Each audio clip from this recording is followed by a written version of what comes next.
Good time of day, dear students. I hope that every one of you is feeling well, and for those who are not feeling well, I wish good health. Today, the topic of the lecture is the heat engines.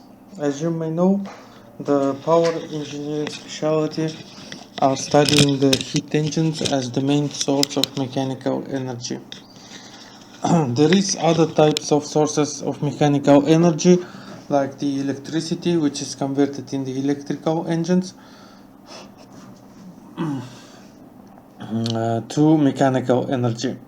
But generally, to get the electricity, we are using the heat engines. The most common heat engines are presented in the following slide. The power cycle, heat engines, the Rankine cycle. The Rankine cycle, you studied the Rankine cycle in your student independent works. Rankine cycle is mainly the cycle that uses water vapor, and steam, right? Which is steam turbines generally. In Rankine cycle, we heat the water to the boiling point, then we superheat it to the point where we get the maximal efficiency. The Carnot cycle. Well, generally, directly we are not using the Carnot cycle. We are using the cycles that are close to the Carnot cycle. The Carnot cycle is presented as one of the ideal cycles, which has the highest efficiency among the heat engines that are presented in the list before you. Otto cycle. The Otto cycle is the cycle that used in excuse me. Otto cycle generally used in internal combustion engines, which are widely used by the transport system. I'm pretty sure that you know well the internal combustion engines generally used in vehicles, right? Diesel cycle. The diesel cycle has the same cycle, very close to the Otto cycle, with one little difference. The process of combustion and ignitions is done by itself, which means that when we're using diesel gasoline, it combusts itself due to the high temperature and pressure occurring in the cylinder of the internal combustion engine by the work of the piston. Stirling and Ericsson cycles. Well, generally, Stirling and Ericsson cycles are considered as the external combustion engines. So they work as the internal combustion engines with one big difference. The heat is given to the cycle from the outside. We will consider it very closely in the following lectures. Brayton cycle. Well, your second student independent work will be in the calculation of the Brayton cycle. Brayton cycle is the cycle of gas turbines, which are widely used in every part of the world except from Antarctic, right? So the Brayton cycle is the gas turbine cycle. In our country, there is no much of the gas turbines, but they are widely spread in the western regions where the oil and gases are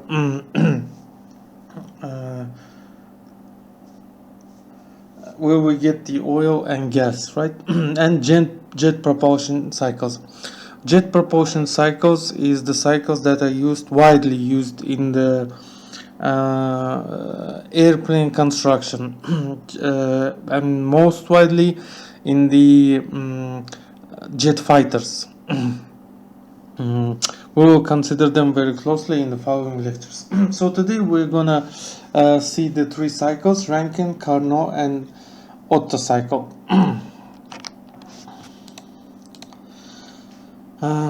The Rankine cycle, the for Vapor power cycles. In these pictures, we can see the picture of the Rankine cycle, which consists the pump, the boiler, the turbine, and the condenser. The Rankine cycle and the TS diagram of this cycle.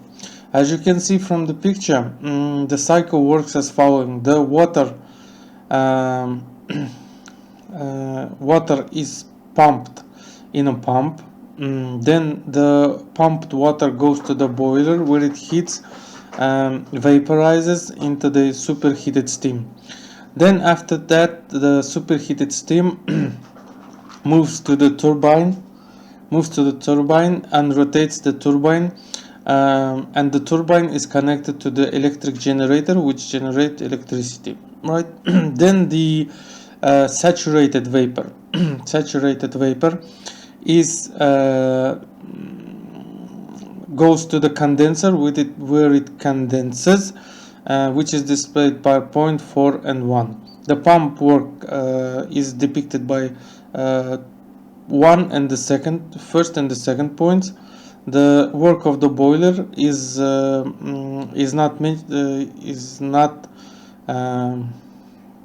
shown here, but generally it's point 3, point 4, and point 5. You know, and this is the saturation line, right? 3 and 4 points are the work of the steam turbine.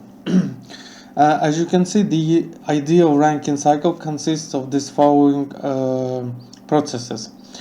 1 and 2, isentropic compression in a pump.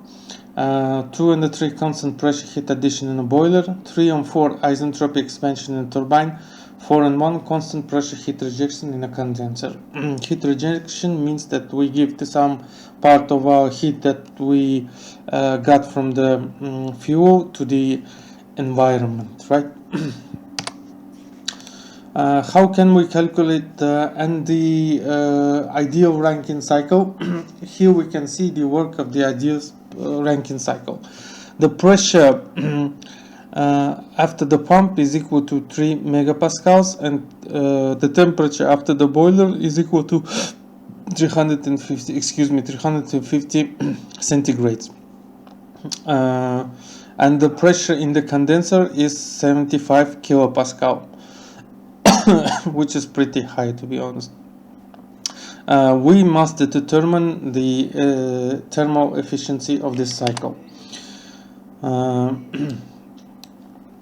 As you can see, to determine the thermal efficiency, we need to determine the amount of heat given to the cycle and the amount of heat rejected from the cycle. So first we got the saturated liquid right from the condenser, which is equal to 75 kilopascal. We will find the enthalpy and the specific volume of this liquid. Then the liquid goes to the pump, where it pumped to the pressure 2, which is 3000 kilopascals, which is 3 megapascals. The amount of heat that we used is found out by this formula, which is the amount of heat given to the water. Then secondly, we heat the water to the aimed pressure and temperature, and we find the enthalpy. After that, we get the enthalpy of the saturated vapor, right, by the pressure of 75 kilopascal, saturated mixture, which is 2403 kilojoules per kilogram. The amount of heat given to the cycle is the difference between the superheated vapor and the saturated liquid. The amount of heat given to the environment is the difference between the saturated mixture minus the pumped water, 348. Thus we can find and thus we find the thermal efficiency of the cycle and is equal to 26%.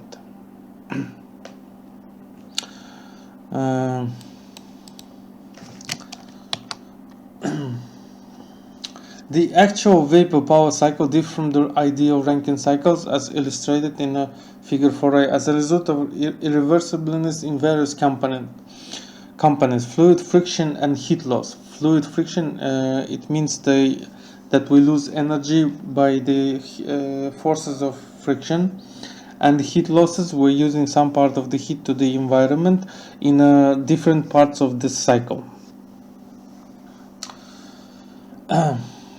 This requires a large pump and water into the pump. The water must be pumped to a sufficient higher pressure than the ideal cycle calls for.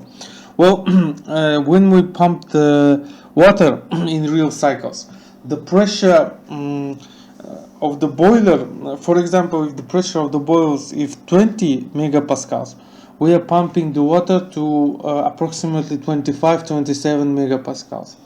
Why? Because we're using some part of the pressure during the movement of the water or steam in the heat in the pipes of the boiler. So it's friction losses. Thus, these losses are giving us this that we are losing some part of the energy, usable energy. For example, the actual steam turbine is calculated in this formula. In this example, a steam power plant operates on the cycle shown in figure 10.5.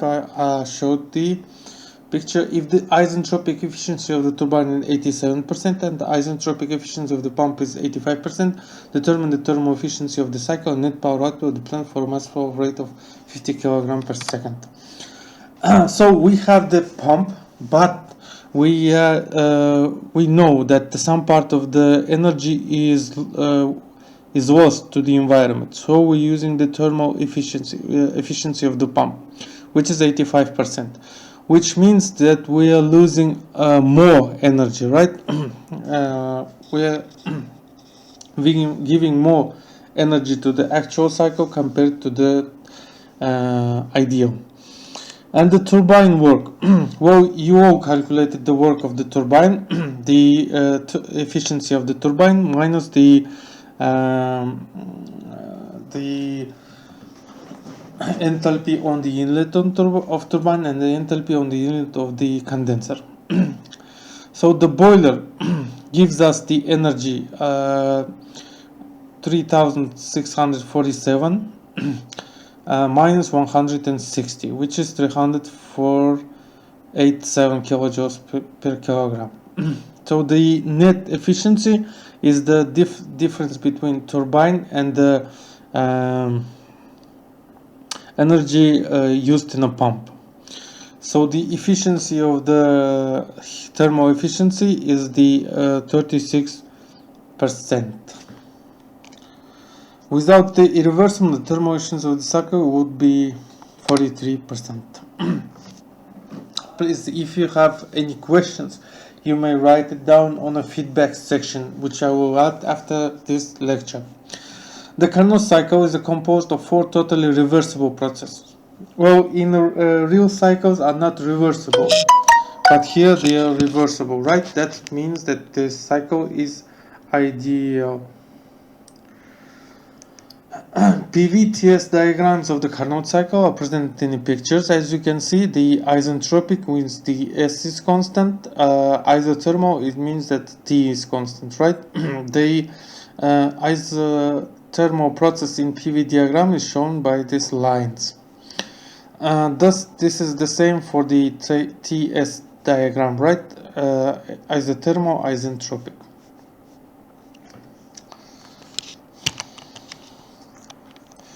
Otto cycle, the ideal cycle for spark ignition engines, right? The spark ignition engines generally they consist of the 4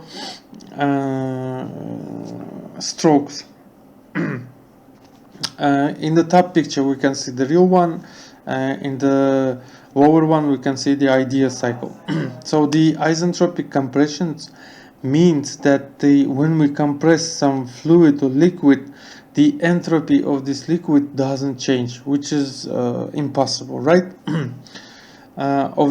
Because we are generating the entropy by the friction processes, which means that we have a friction which transfers the potential energy or mechanical energy into the heat, which increases the entropy of the fluid and the system generally. So isentropic compression. Then we have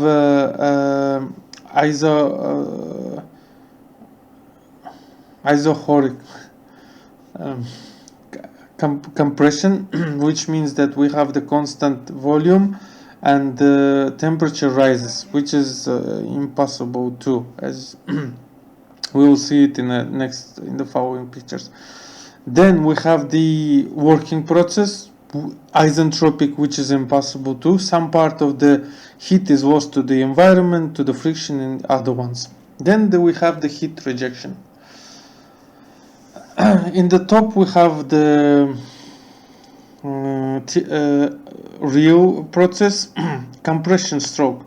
Here we have the compression process of air-fuel mixture. Then we have the process of ignition of our fuel and the expansion. Then we have the exhaust stroke, when the gases leave our compressed or our cylinder.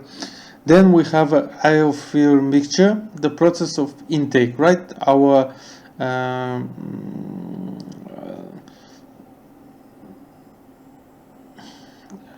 the cylinder piston goes down. Here we have the PV diagram of the Otto cycle. Here we have the intake, right? So we intake the volume, intake the air-fuel mixture. Then we compress it. This is the first track. This is the one. Then the second one is the compression cycle. Then in some part of it we got the ignition cycle, which increases the pressure, right? Because we have the combustion processes. Then the end of combustion, then we have the expansion, which means that the gases, due to the high pressure, turns the piston down. Then the volume of the gases expand, and after that the piston goes up. Then we go to the exhaust, which means that the gases are leaving the cylinder. Thus, the work of the ideal and real actual spark ignition engines, or the Otto cycle engine. Well, that's the end of the lecture. In the following lecture we will end by studying the other cycles. If you are interested, please prepare the presentations for explaining the work of this cycle. Thank you very much. I hope we meet again, not in a following year, by end of this year. Goodbye and good luck.